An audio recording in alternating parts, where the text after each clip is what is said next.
Welcome back to the Black Line Blueprint, the podcast that cuts through the noise and helps fighters train smart, recover better, and show up strong both physically and mentally. I'm Coach Frederick, and today we're diving into one of the most underrated parts of long term success knowing what season you're in and adjusting your training accordingly. Training isn't flat, it moves in seasons. There are seasons where you build, where you're building strength, where you're building power, you're building your endurance, you're building your body's resilience to injury, and you're building on new skills. There are seasons where you're sharpening, phases where you peak and express what you built over that time. So you're expressing your power now, you're expressing your strength, you're expressing how resilient your body is. And then there are phases that are restorative, where you're maintaining what you built, what you've sharpened. You're recovering from all of the building and sharpening. And you're maybe even resetting. You're resetting your body to be able to adapt to new training phases or building phases. But if you ignore that and treat every month like it's build season, that's how you end up plateaued, injured, or just mentally checked out. As always, I'll be looking at my notes so that way we can stay on track. But let's get right into it. Oh, and a little honorable mention, if you're watching this on YouTube here, you can see in the background we have my co-host Marty McFly back here. Everybody say, hey, Marty McFly. Yay, Marty McFly back here. Back to the Future, one of my favorite movies of all time. Let me know in the comment section if you're on YouTube what your favorite Back to the Future movie is. But yeah, let's get right into it. So the common problems I usually see here is not adjusting strength or intensity during high skill volume weeks or camps. So essentially, let's just say we're doing all of our strength and conditioning stuff and we have a high amount of volume in there. We're doing a lot of weight in our strength and conditioning sessions. And then we get into a camp and we didn't adjust anything, but now the volume of work or sessions that we have in our sport specific skill work, so pad work goes up, drill sessions go up, etc. All those go up, but we didn't adjust the volume of our strength and conditioning work, and now we're really overloading the system. And sometimes we might do it at a point to where now all of that's colliding at once, and now our body is responding in with a lot of aches and a lot of pains, or it might be acute trauma that happens, such as like the shoulder ends up getting maybe a little minor strain, or you might get a minor hamstring strain, or you might roll an ankle because of the overly fatigued system. The reaction time isn't as fast as it should be, so then you could end up rolling an ankle or something like that. So when we don't adjust the volume of our strength and conditioning stuff along with extra conditioning work that we might be doing outside of our sport specific skill training, and we're not adjusting the volume, let's just say, of lifestyle things, right? So before, when we weren't in camp, like we can deal with more stress outside of that. But once we're in camp, our stress tolerance has lowered because we're adding more into our lives.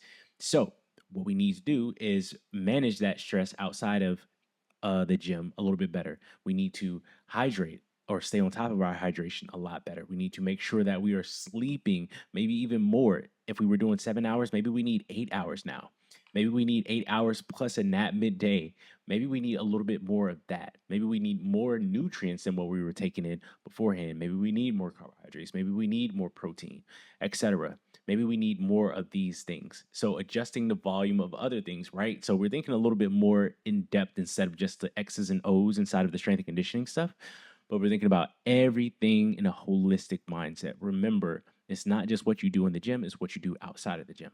All right, let's get into the next point. So feeling guilty for scaling back when your body's clearly asking for it. So when your body is going against you and you're just like, for instance, if you're doing bag work and it just doesn't feel right, you don't feel sharp. If you're doing your pad session, your coach is noticing like what's going on here, things you seem flat. If you're going for takedowns and you just don't have that speed that you had, if you can't defend takedowns as fast as you used to, things like that. If your body's aching so consistently over days, if your muscles are sore over extended period of days, let's just say even more than 2 days, then you know something is off. It's not clicking yet. And feeling guilty for scaling back on that. So don't feel guilty. Understand what you need to adjust and adjust that. Remember, we are trying to optimize performance. We are not trying to reduce our performance output. If we just keep on pushing our body, we're reducing our performance output and we're just building up tolerance to stress in general. So our mental ability to tolerate stress, but not our body's physical ability. Because sometimes our mind can be saying go, go, go, but our body's saying slow down. We need to slow down before something ends up breaking. Um, Not like literally though. But yes, don't feel guilty about having to scale back if your body's telling you to scale back. That's a smart decision because remember, we're thinking long term here. We're not thinking just short term benefits. The next thing, trying to push harder during high stress life seasons instead of adapting smart. So let's just say you end up having a kid, right? And then you have to stay up with the kid at night and stuff like a lot of things can happen in life. You get a new job outside of your training, and then you got to adjust that. Something happens with a family member, and you have to take care of that thing. There's so many things that can happen outside of training that may be a lot more stressful on you than you would like to put on. And because of the nature of the game, right?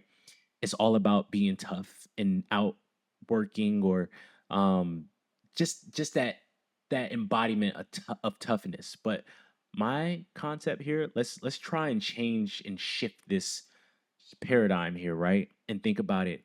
My toughness comes from my ability to understand when I need to adapt.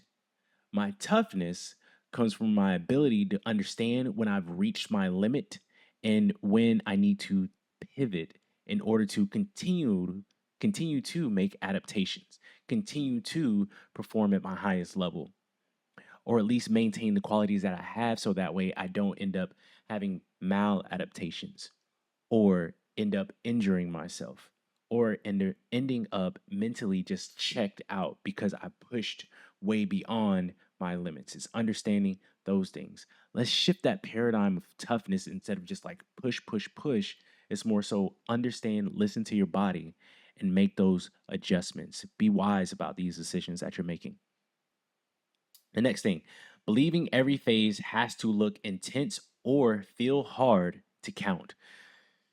Every phase doesn't have to be intense or feel hard to count because there have been times where I went into a training session and it didn't really feel like a lot of times, sometimes when my athletes train, they'll be like, man, I don't even really feel like I did much. And I'm just like, that's good. Even though you felt that like you were pushing during that last set and you don't feel beat up or banged up, one, we're not interfering with your skill work. Great. Two, go to your next session, see if you can lift more weight. Okay, you can lift more weight. We made adaptations, right? We increased what we needed to increase. So it's not always that it has to feel hard to make an adaptation. You do have to push, right? You do have to push. And it doesn't have to look crazy intense. I think one of the biggest misconceptions is looking at like somebody working really hard. And I believe it's more so the mindset that goes behind it.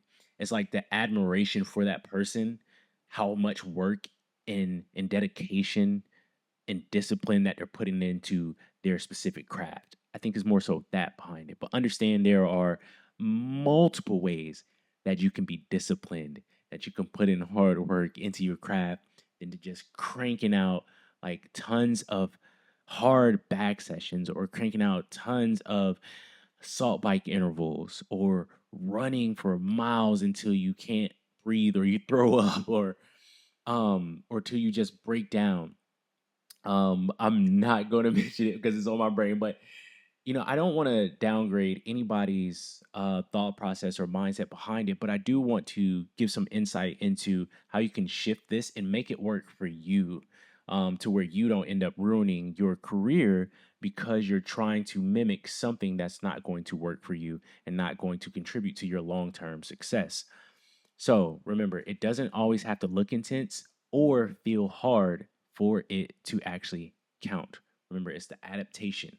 Is it making me better? Is it allowing me to perform my skill at the highest level possible? So some insights here. So when I coach the fighters that I train, I coach it with the reality of what's going on in their life.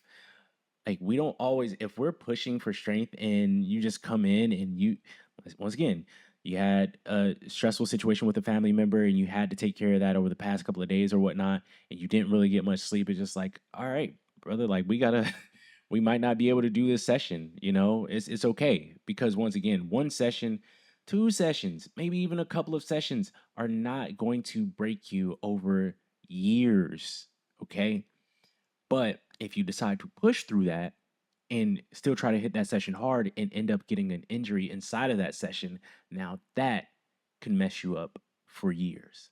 So remember, missing a couple of sessions because of some external factor outside of your control that happened that you need to attend to doesn't make you weak. It doesn't make you soft, and you just have to be wise. Again, you're tough because you understand the challenges that your body is facing right now, and you understand that you have to make a tough decision here, and you have to fight the urge, right? The urge or the outside pressure. And really, it's more internal pressure that you're putting on yourself and saying, like, nah, I need to do this or I should be doing this right now. It's like, no, you don't need to. And it's not should. What you should be doing is keeping the goal, the main goal in mind, in the what needs to be adjusted at this moment in time. And that's the training that you're putting in right now.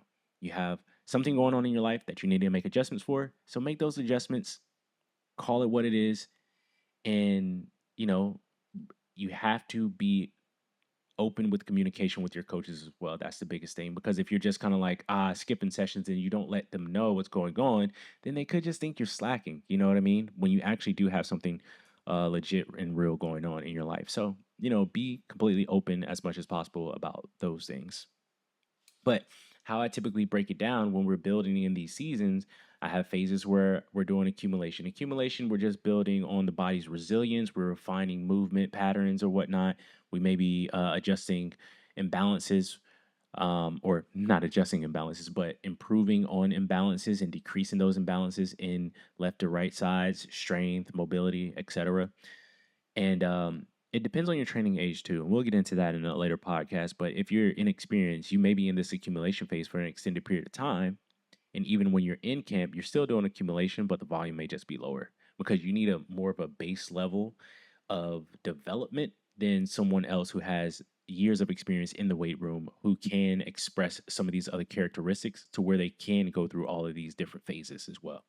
But accumulation, and then we go into an intensification phase to where now it's more strength expression and power expression, and then realization phase to where we're sharpening things, and now you're really fully expressing that power and more sport specific transfer over there. And don't get me wrong, sport specific is not like crazy sport specific of like trying to throw punches with a band or something like that. No, it's just like the joint angles may change up. Instead of doing a full depth squat, now maybe we might be doing box squats, stuff like that. So the joint angles are maybe different.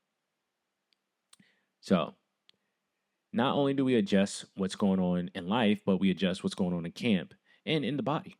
Um, One of the fighters that I've trained, he like one camp, his wrestling coach was just like, "Yo, yeah, we need to get you in shape." And he just hammered him with volume and conditioning right out the gate.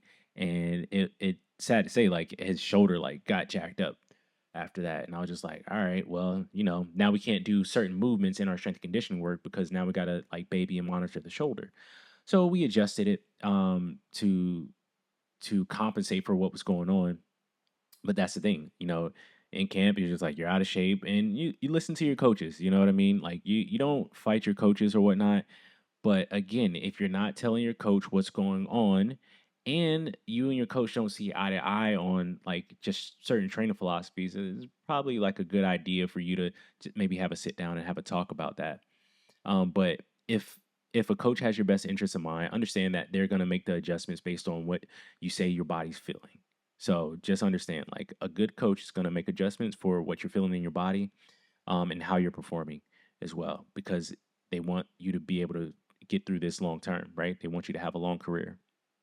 Like I said, we make adjustments for life and then what's going on in the body as well. So when recovery is limited or stress is high, progress might mean just holding the line.